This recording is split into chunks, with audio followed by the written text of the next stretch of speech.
ใหม่เนาะยังไม่ได้ฟังเลย2 รอบแรกนะคะคอนเฟิร์มว่ารอบนี้เขาจัดหนักอย่างแน่นอนแล้วก็ถูกเรียกร้องมาเป็นอย่างดี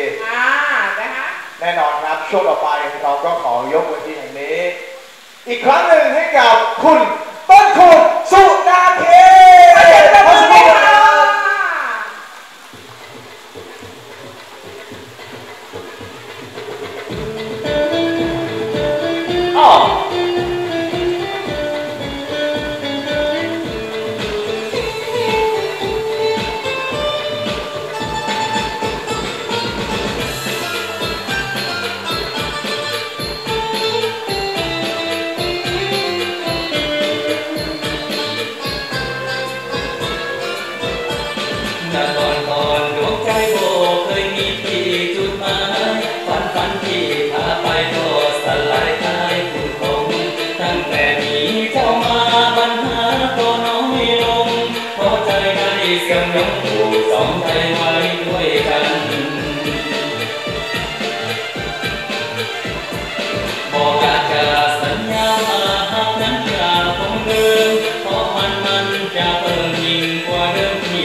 ดวงใจทางเราผ่านไป